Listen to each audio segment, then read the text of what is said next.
Hello and welcome back to your own channel Indian Defense Analysis, where we bring to you all the latest development happening in the defense sector.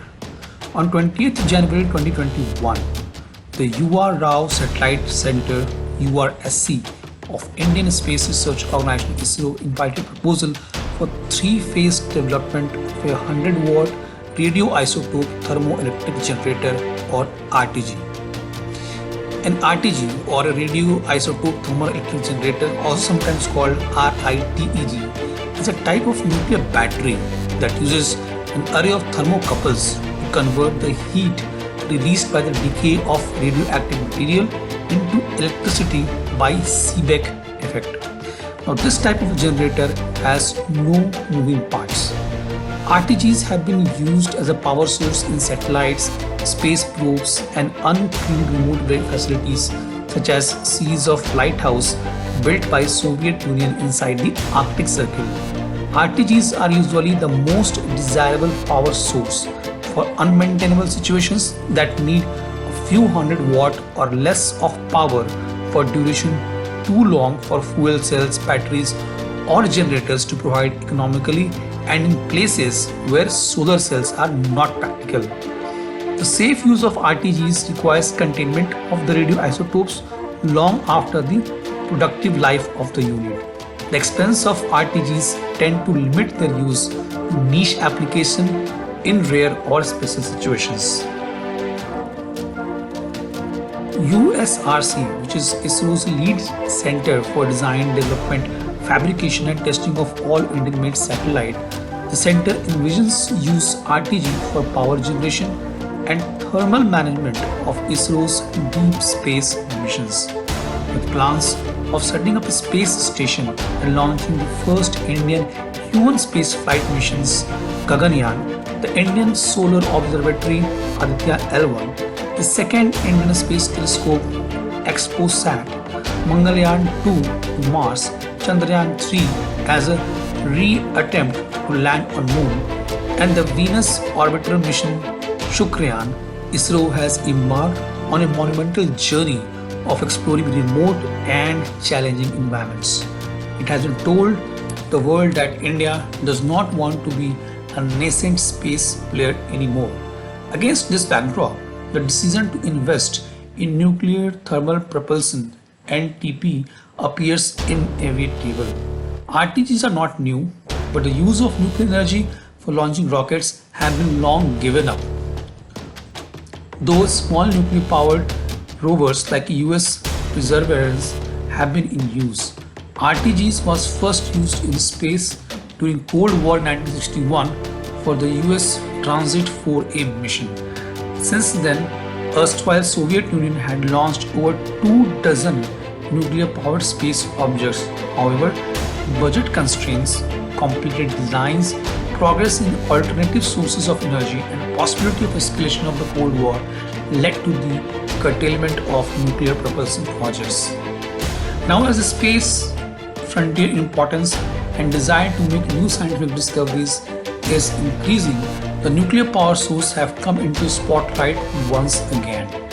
RTGs provide power by using thermocouples to convert thermal energy generated by natural decay of radioactive isotopes into electrical energy.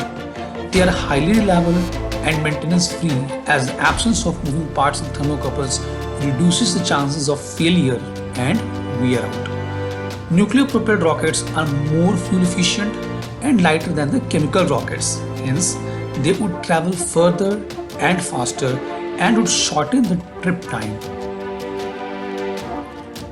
The new fuel would allow a round trip from Mars on one tank of gas.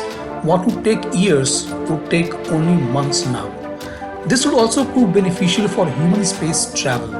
The astronauts' exposure to harmful space radiation would be lessened, thereby decreasing the mission's overall risk. The longer you are out there in space, the more time there is for stuff to go wrong. Nuclear or radioactive energy can be employed both as an alternative to the complement of other sources of energy.